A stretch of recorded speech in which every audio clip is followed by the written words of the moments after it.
June is the month of endurance racing. We have three of the world's biggest 24-hour races happening back to back. It's almost like a triple header, one might say. But how does one watch a race this long, let alone three of them? Well, that's what we are going to be yapping about today, while we share our favorite stories of those three races. My name is Teresa, And I'm Sebi. and this is the Everything Endurance Racing podcast.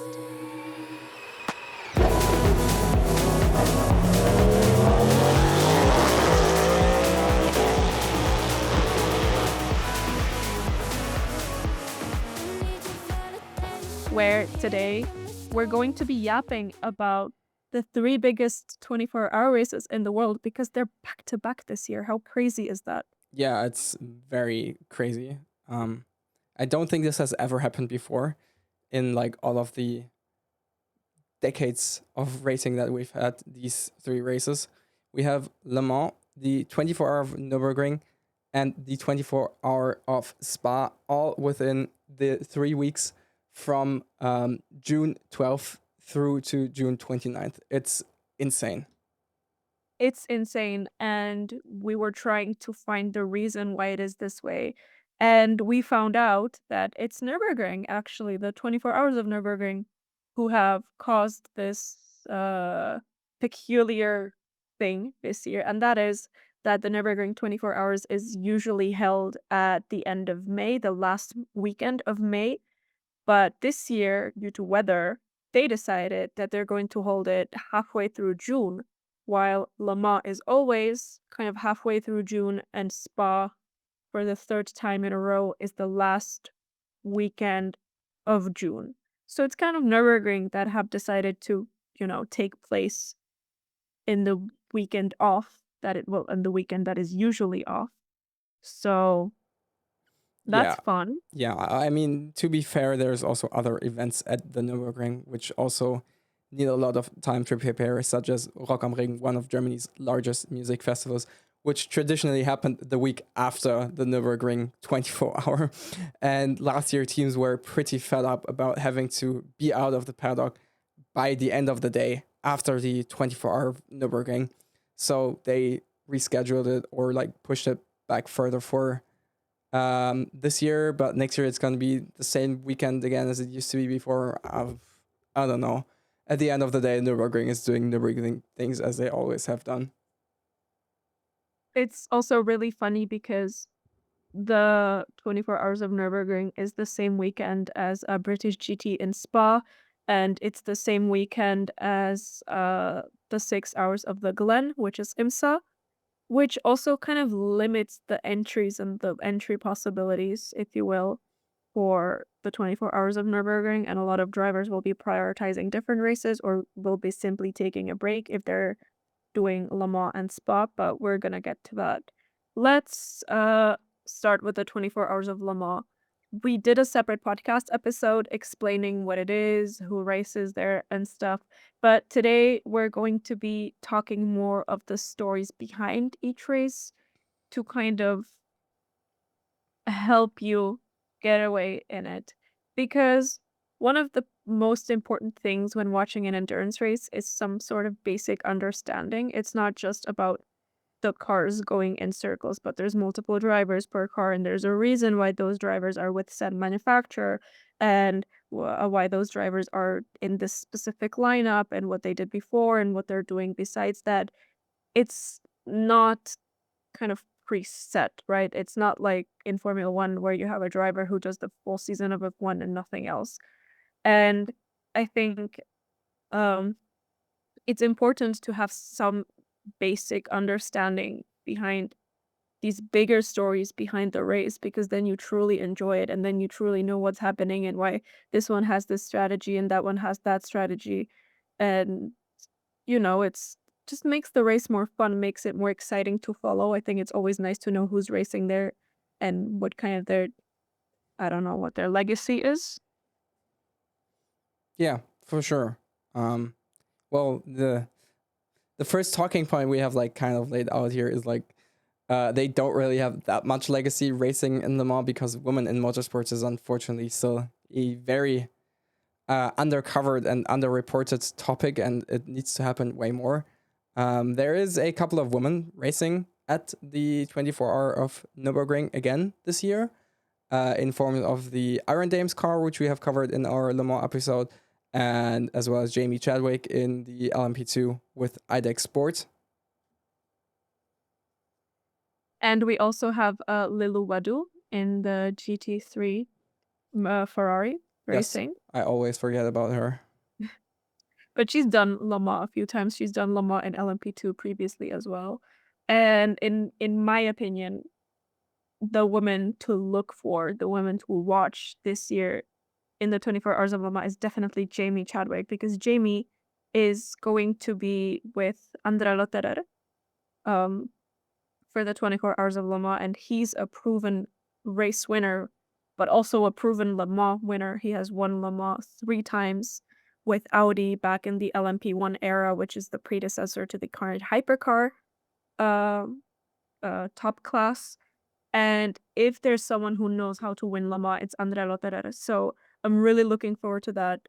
Jamie has been doing amazingly in ELMS. They have won 2 out of the 2 races so far, and I definitely think they're going to be the contenders for winning the 24 Hours of Le Mans. And how amazing would that be if a woman was a part of the lineup that wins Le Mans? Yes, it's LMP2, it's not the top category, but let's be honest here, it's just a matter of time. Just a question of time until they announce Jamie for the hypercar.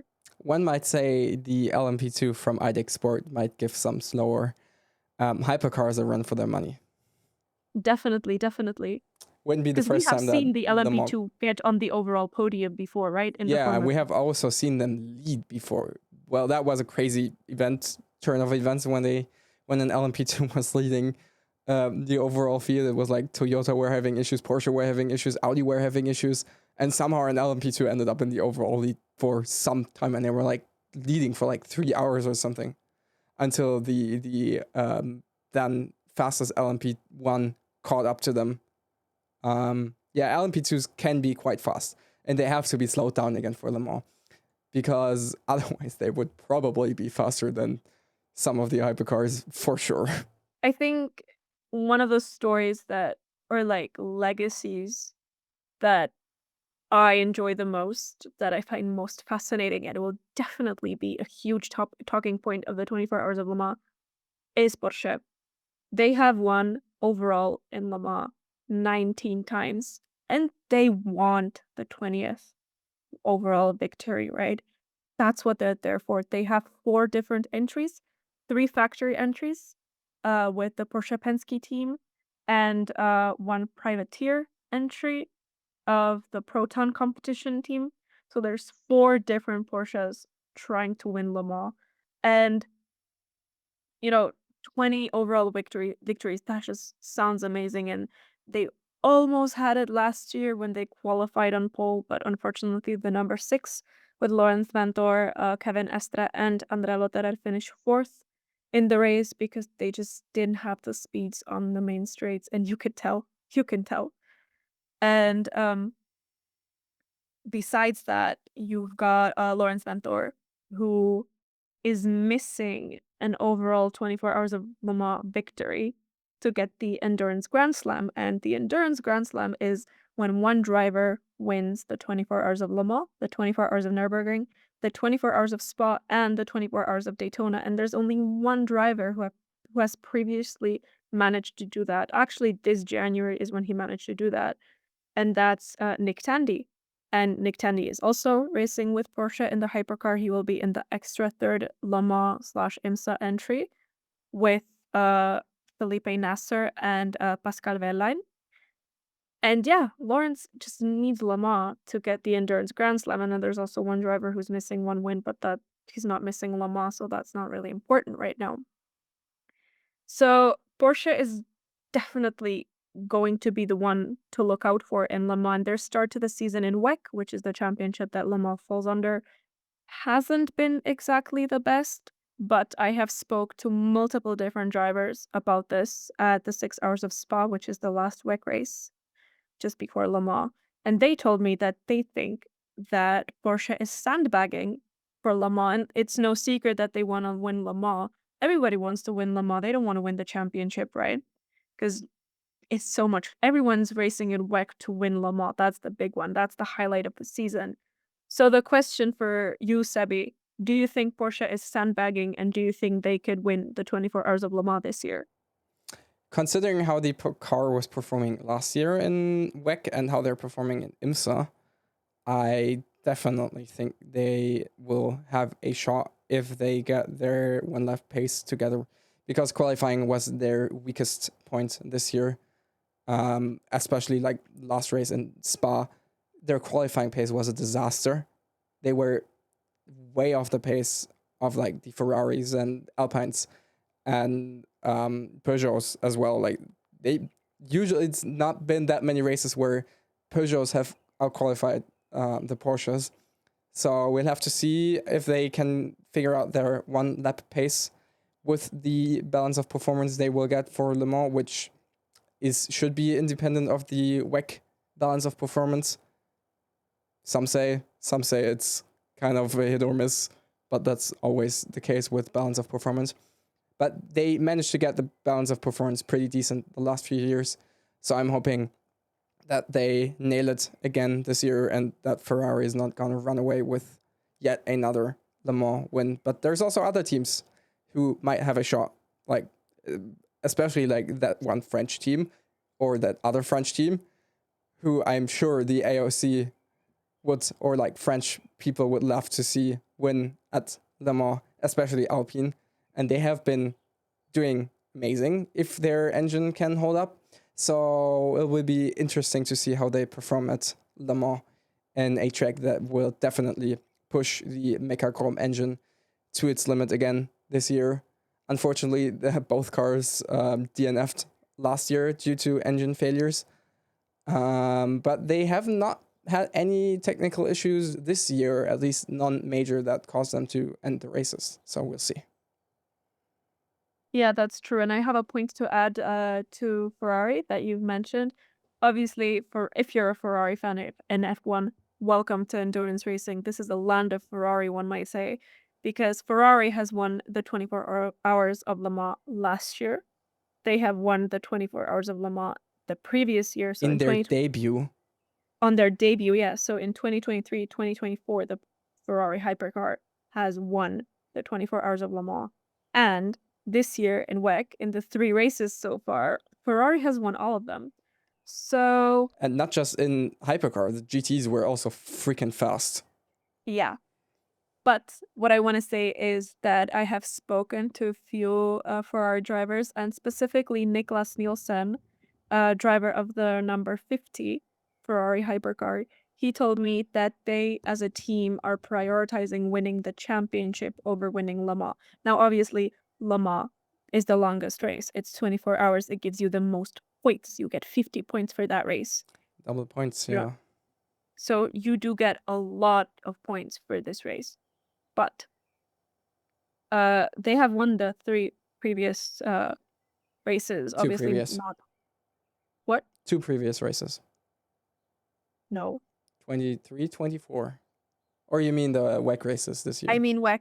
I thought you were talking about Le Mans, sorry.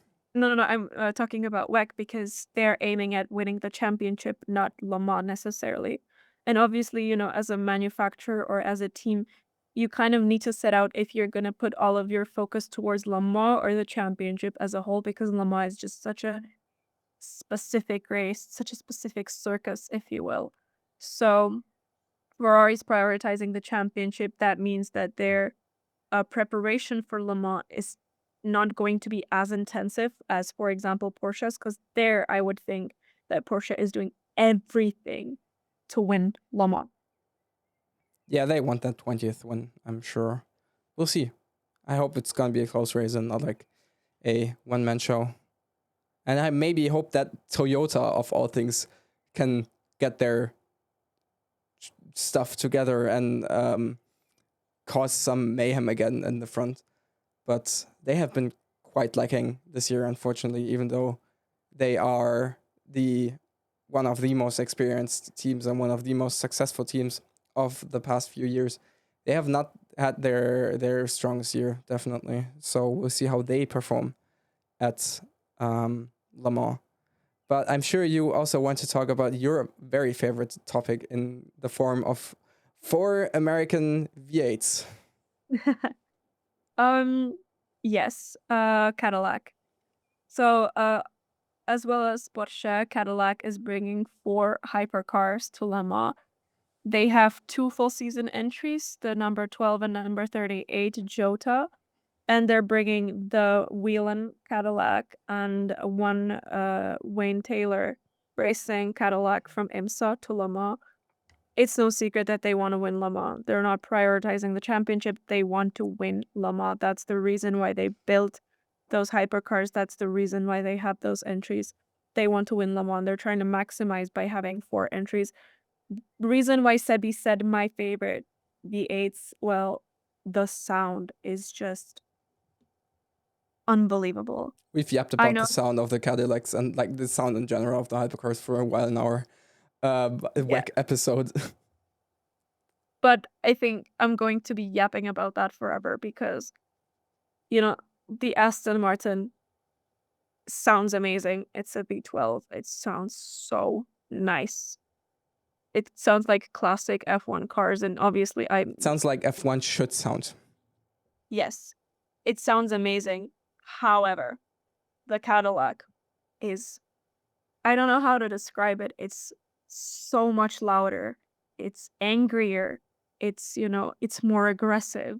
Like, let me illustrate an example for you. I was sitting in the media center in Spa, uh, and the media center is just above the pit lane, and I didn't see who's passing through the pit lane, right? But when the Cadillac passed, I could feel the chair under me vibrate.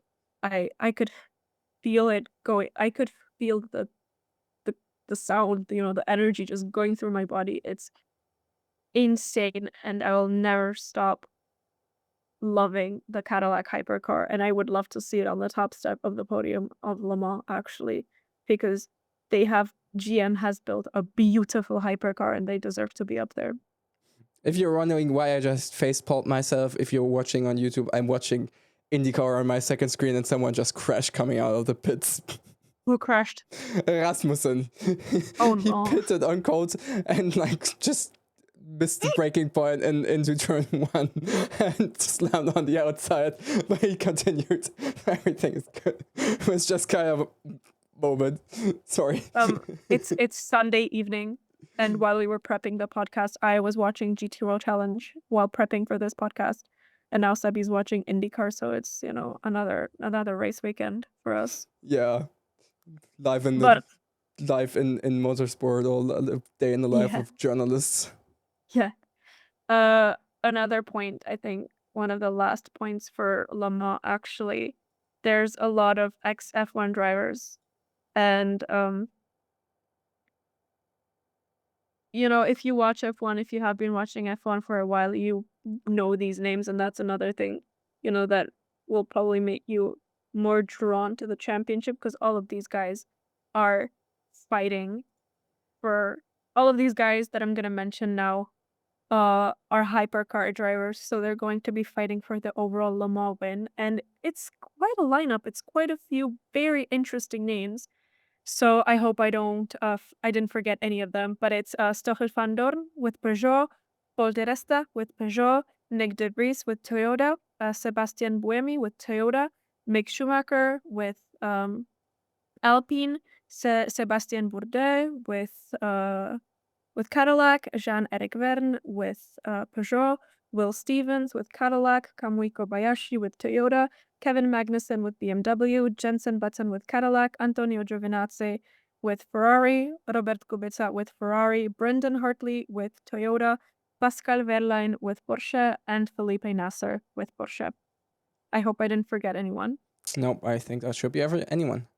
In And yeah, hypercar, at least. that's in hypercar. There is a few other drivers in LMP2, and which we have not mentioned yet. Well, it's LMP2, the only race in the Mans. I'm sorry, but it's like the less interesting category apart from Andre Lotterer and Jamie Chadwick. Um, I mean, but there's a lot of interesting drivers racing in LMP2, but the reason with that we're kind of that we're not necessarily talking about it is because LMP2 doesn't race in any other yeah, World Endurance Championship races, and most of these entries are, Le Mans only. Some of them are from IMSA, some of them are from ELMS, but a lot of the drivers who do ELMS also do hypercars, right? For example, Ferdinand Habsburg or Balup Chatan or, others. So it's the lineups are very adjusted and it's just a one-off entry and LMP2 are spec cars also. So yeah. uh that's why we kind of don't talk about them as much because hypercars are you except for two cars, all of them are factory supported. There's one Ferrari, it's the yellow Ferrari, and then the Proton competition Porsche. Those two are customer cars. Every single other hypercar in racing in the 24 hours of Le Mans is a factory effort, which, in Well, my the opinion, is insanely. Ferrari is also kind of the factory entry if you want to be. No, it's not. Yeah, It's a it's customer not. It's a entry. customer. It's a customer entry, but it's entered by the same team that does the factory entry for Ferrari. So It's the same team, but it's entered as a customer, as a privateer, if you they will. do share data though. So It's still a customer. yeah, ish. That's how you know it's the yellow one. In the official, in the cup, as they call it, it's it's registered there, and the cup is for privateers and customers. So, yeah, I think that's it for the 24 hours of Le Mans. Is there Well, anything yeah. I mean, interesting? I kind of wanted to mention that there is like one Formula One champion in this lineup who would absolutely love to win the 24 hour of Le Mans. I'm sure. In the names of Jensen Button. That's I, true. There's no other F1 world champion. yep, he's the only one in there. Jensen Button also, out of like respectfully, out of the other, F1 drivers or ex F1 drivers, has an insanely strong lineup. Yeah, I mean, they haven't had the best start to the season. They had points for the first time in Spa. crashed you like. Cadillac had, a very tough season so far. However, Jensen Button, F1 world champion, is paired up with Sebastian Bourdais, who's a four-time IndyCar champion, and Earl Bamber, who has won Le Mans twice in the top category. First time on debut, basically his second race in LMP1, and they won Le Mans with Nico Hülkenberg and Nick Tandy. So all three of them had their second race in LMP1 and they won, which I think is insanely cool, such a cool story. So And Jensen is also a very, very respectable human to talk to. Like we've chatted with him in at Spa, and he was like so down to earth. It was really surprising to see someone of his caliber be this down to earth and open to questions to the media. Like he's media trained and everything, but he was very chill and like very open to talk to anyone, and even giving fans autographs while he was talking to media, and still gave bang on answers. It was amazing. I love this guy. He's very, very good. you can tell that he loves racing, that Yeah. he's doing it because he genuinely loves it. Moving on, the next race we have in this insane 3 week lineup is the 24 hour of Nürburgring. One of the most classic and most insane races in motorsport history. Happening for the, I don't know, 53rd, 54th time this year, I think. Um, on the world's longest and most difficult racetrack ever built. Narrow, fast. There is barely any gravel or barely any runoff areas. It's track, like half a meter of grass, barrier. So I can't see anywhere in on earth where this is not one of the coolest races to watch and to experience, especially at the track. But we'll come back to that later. Um, That's that's so true, and we did a separate podcast episode about this one as well, so feel free to check it out. But I'm gonna give the word back to you in a second. But I think I would describe Nürburgring as, as very open, very lenient, very messy in a way. the regulations are definitely not as tight as in Le Mans and Spa. You've got so many different random cars racing there, right? It's GT3 the top category, but then you've got, like, so many other, um, kind of like GT World Challenge, but not really. It falls under the Intercontinental GT Challenge, which is one of 4 big endurance races where GT3 races at. So, yeah. Which is also the fact because they have like last year, usually even it was pretty easy to get access to garages, even at the 24-hour of Nürburgring. Usually in NLS, which is the other endurance series, which we've also talked about, that races in Nürburgring. As a fan, you can just walk into the garages and no one cares. At the 24-hour Nürburgring, you need a pass to enter the garages. In previous years, if you knew a team, you they could basically give you pretty easy access to the garages. And in recent years, or like in the last year, since the 24-hour Nürburgring has joined the Intercontinental GT World Championship, um, they closed down a bit more on that, and sometimes not even team personnel get enough passes to enter garages. So everything has its drawbacks and its advantages. One advantage is that they get a lot more recognition, and that drivers that enter in the 24-hour Nürburgring also get points for Intercontinental. But on the other hand, they kind of had to pull back on fan engagement because they might have some bigger names coming into in the future. Like, I guess Valentino Rossi would love to do the Nürburgring 24-hour at some point. And Or Max Verstappen. Max Verstappen. And whenever these guys step into the paddock, there will be walls of security everywhere, which is like, I it's good and it's bad at the same time. So we'll see how that plays out.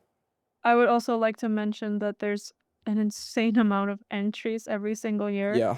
and, garage space is very limited, and you usually have, like, 3 to 5 cars per Yeah, garage, at least sometimes 3. even more. At least 3, but 3 to 5, and, you teams buy their space per meter squared in the garage. So it's very tight on space, and I think that's the reason why they're not letting so many people into the garages as well. Obviously, it's an incredible race to go to. Both Sebi and I have been to it. I mean, I've been to all 3 of them.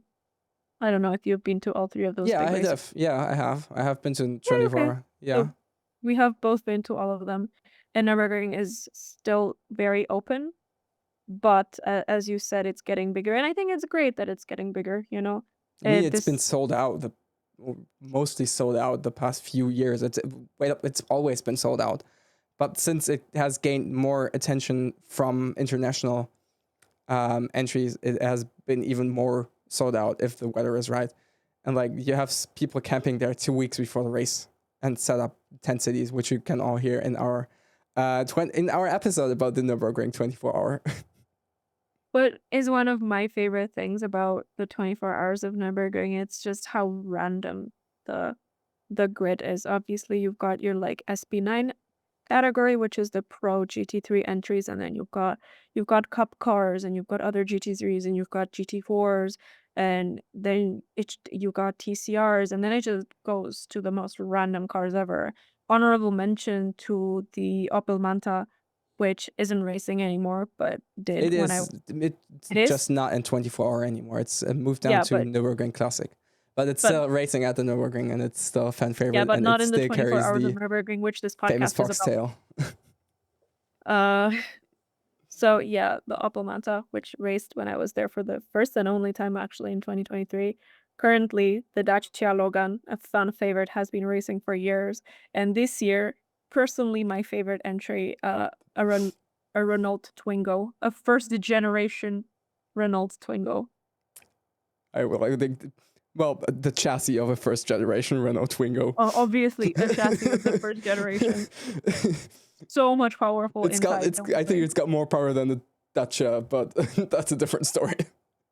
Which just, it's probably these guys that have just built it in their garage and decided that they're gonna enter it for Yeah, the 24 hours of it's Nürburgring, and amazing. you cannot do that in Spa. You cannot do that in Le Mans. That's what makes this so much better. I would say it's like, it has a proper like German vibe, It's properly German. Yeah, But very do-it-yourself etiquette attitude. some of the exciting stories behind it. Well, there's my favorite is that we have an all-female team racing there. It's a BMW GT4. It's called a girls only team.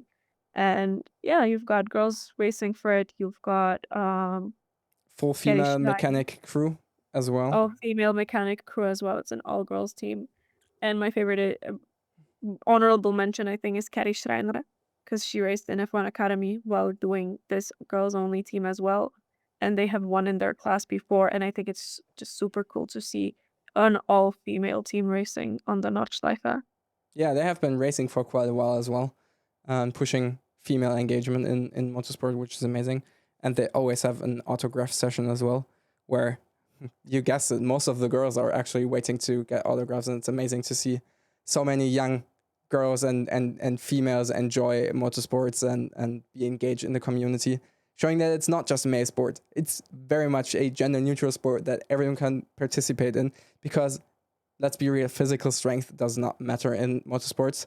You need funding and you need talent. And there is plenty of girls that do have the talent that just lack the funding. And teams like GT Girls Only or Iron Dames are amazing opportunities to finally fund the talent that we have in female racing.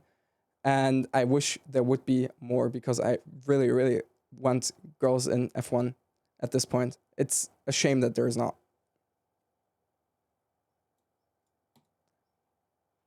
Yeah. And then there's also Robert Wickens, obviously, Yeah. who I think is the most powerful story of this year's race. There's a whole documentary about it, which I think hasn't come out yet, but it's going to. So definitely uh, just one to look out for. Yeah. If you Basically, Do you want to yeah. do it? Okay. Robert Wickens was paralyzed in an IndyCar accident a few years ago. He was paralyzed from like the chest down or something like that, waist down, and has since made fought his way back into motorsports. And he is driving with hand controls. Like he has like the throttle and the brake, and the shifting and the steering all in his hands, which is amazing, and he is racing in a modified Hyundai TCR in the 24 Hour of Nürburgring this year, which is insane to think about. That not only he's driving with only his hands, which is already quite difficult enough on normal tracks, but he's doing that on the longest racing track and the most difficult and narrowest and dangerous racing track in the world for 24 hours. It's mind blowing. I love it. It's fantastic. I hope he does good, and I hope they see a checkered flag. Definitely. And I think Robert Wickens alone is a reason to watch the 24 Hours of Yeah, Nürburgring for this. sure. Now, let's move on to the third and final one, which is happening at the end of June, the 24 Hours of Spa, which is the biggest GT3 race in the world. Biggest GT3 because GT3 is the only type of car that is racing there. Obviously, we've got a bunch of manufacturers, but it's all GT3 specific. And there's 76 entries this year. 76 entries, which means that basically, and I hope this is correct, my source is Mark Urban on TikTok. There's roughly one car, or on average, there's going to be one car every 82 meters on the track. It's absolutely crazy. If you think about it, it's gonna be insane. The 76 entries are split across a few different classes of 5 to be exact. Uh, Pro, which is all of your pro entries, are also the overall entries, and then there's Gold Cup, Silver Cup, uh, Bronze Cup, and those are based on like driver ratings, and then there's also the Pro AM. So there's a lot, and because there's so many entries, it's so exciting to watch, and I definitely urge you to watch it. It falls under the GT World Challenge, which we have mentioned previously. The 24 Hours of Spa is a part of GT World Challenge Europe, but also the Intercontinental GT Challenge along with the 24 Hours of Nürburgring. So definitely take a look at it. You've got a lot of interesting names there, and it's a very exciting one to watch. And I think out of all of three of these races, a very underrated one, in my opinion. Yeah, for sure. Um, and one fun thing about like having this many cars at a racetrack is, if you're coming from F1, you do know that there is two pit buildings in Spa: the new Formula One pit building and the old classic pit lane building, which is now called the Endurance pit lane. And in the 24-hour of Spa, they use both of these pit lanes to house all of the 76 cars. And you enter where you would normally enter the pit lane, but instead of like leaving and rejoining the racetrack right after turn one and just doing Erosion normally, you have to drive through the endurance pit lane as well, and then drive up the side of Erouge and basically exit the pit lane at the top of Radion, where we have seen quite a few crashes in other racing series in the past few years, unfortunately.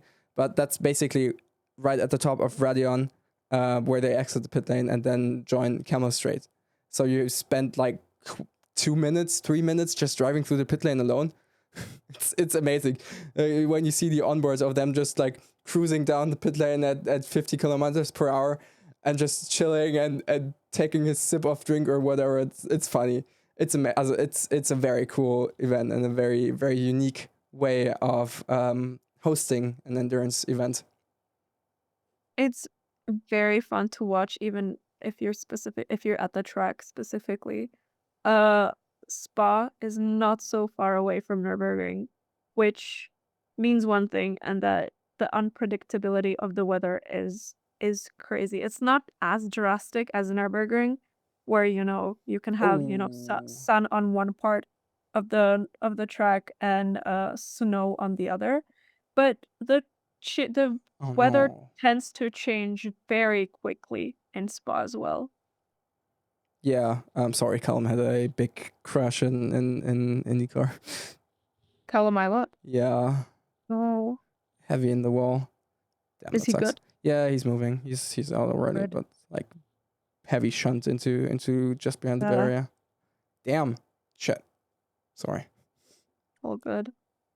Well, then let's move to the last part of this podcast, and that is how does one actually stay up and follow such a long race? Would you like to kick that off? Well, yeah, loads of caffeine. to be, Mm. f- um, it's not just that. There's also other things you can do to kind of prepare and everything. But mostly, if you're watching at home, just lots of caffeine is the only real answer there is to watching the races. Free coverage also helps, which is the case for the 24-hour of Nürburgring and GT World Challenge because you can watch them for free on YouTube. So 24 hours of Nürburgring and 24 hours of Spa.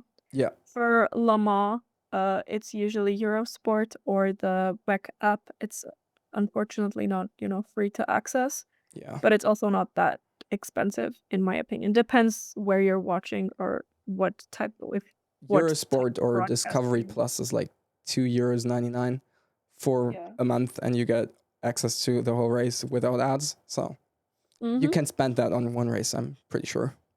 Yes.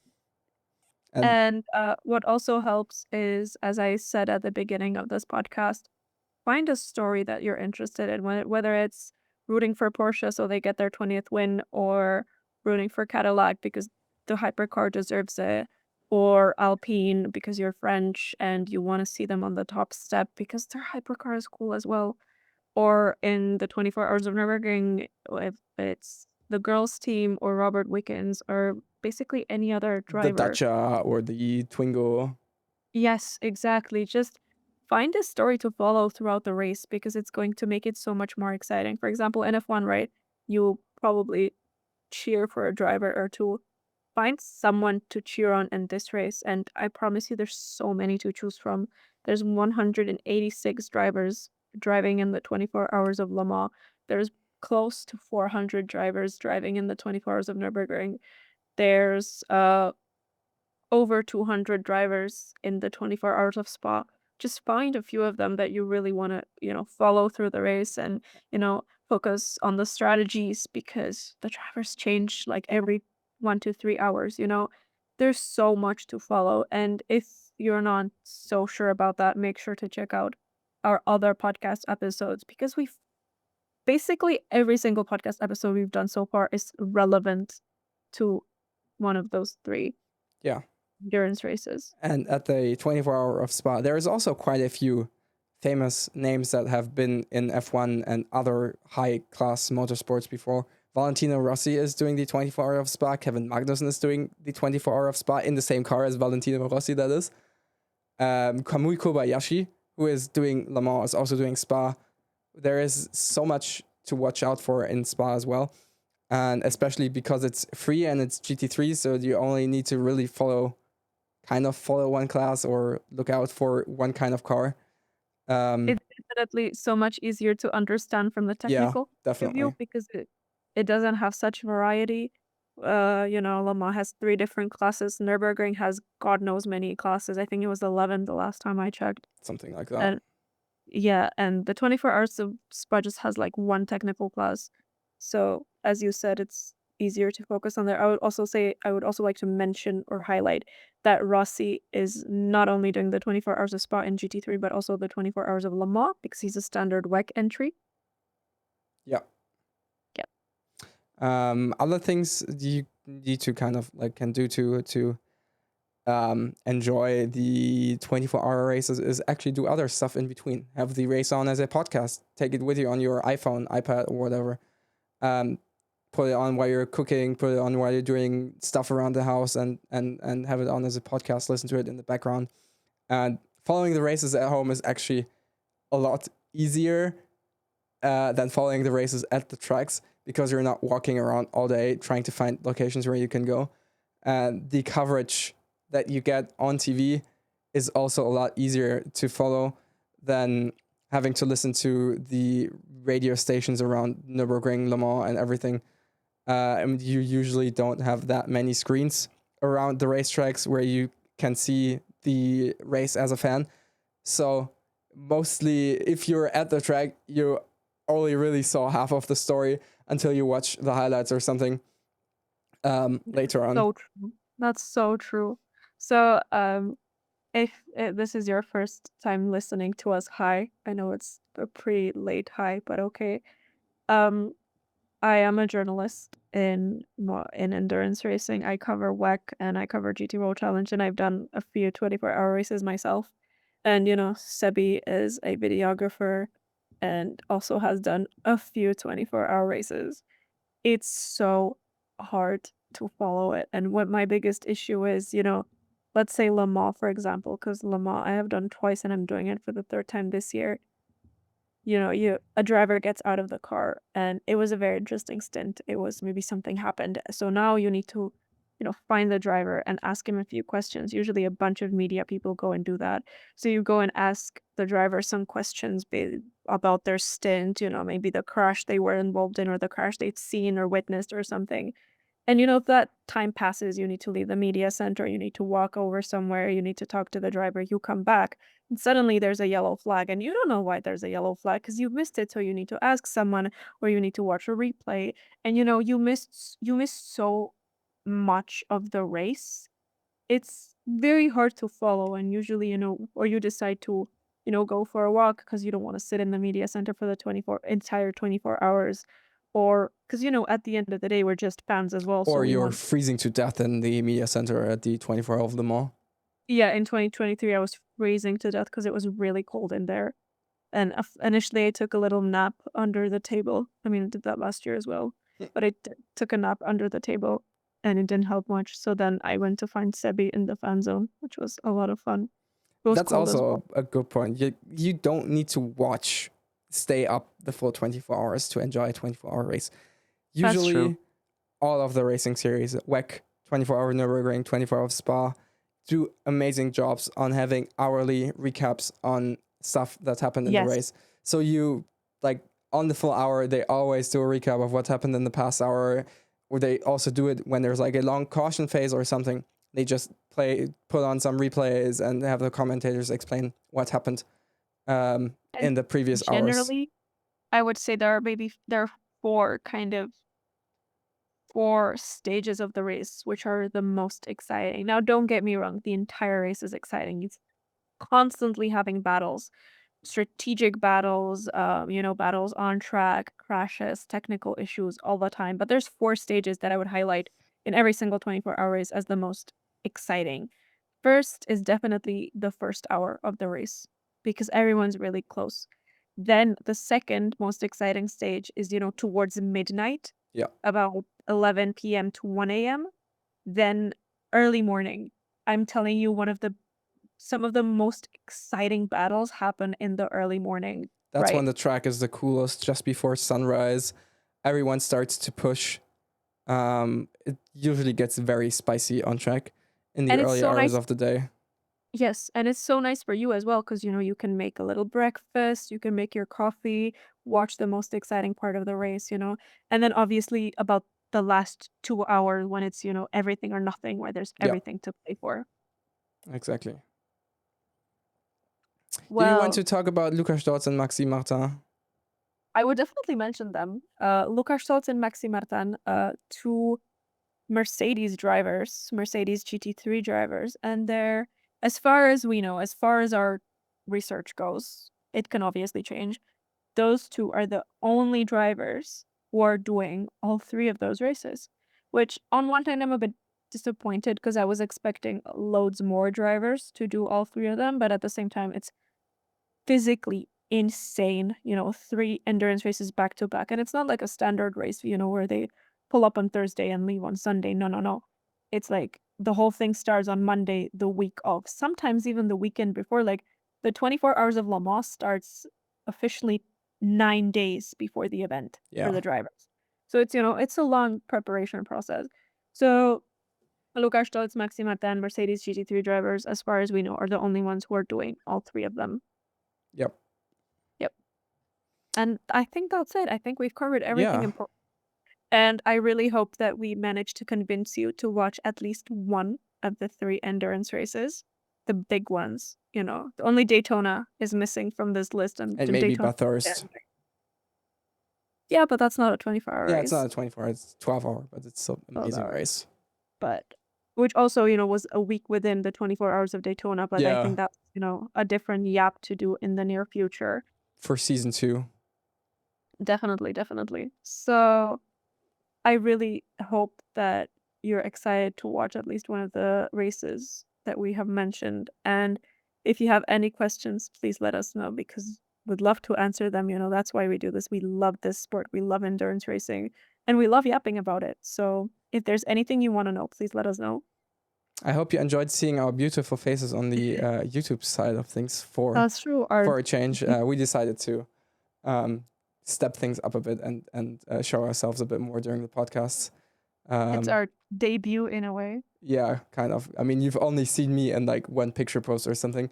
You've seen Teresa host the odd video on Instagram, but I've been more in the background in technical stuff and involved in filming and getting the podcast ready. So hi, I'm Sebi. If you haven't seen me, if you're newer to the page, I'm doing all of the podcast editing and doing most of the technical stuff. And if there's anything regarding technology in cars and in races, I'm the person you're looking at if you have questions. Also, make sure to check out our personal social medias, which are obviously linked down in the description. And I think they should also be like under our pictures in the YouTube video. It's like our Instagrams are linked there probably, if I I remember think to do that's it. up to you. I think Yeah, that's they up to are. you. I have them in the overlay that I'm planning to use. Okay, perfect. And yeah, make sure to check out our social media. Make sure to check out the Everything Endurance Racing social media if you haven't before, because we post a lot of behind the scenes content as both of us attend quite a bit of races. 24 hours of Lama, I'll be there. You'll get the content. 24 hours of Spa, both of us will be there, so you'll get even more exciting content because the most exciting content is from the races that both of us come to. So make sure to look out for that. And yeah, enjoy the month of endurance racing. Yeah, have fun, staying up late, and drinking lots of caffeine. See you in 2 weeks. Bye bye.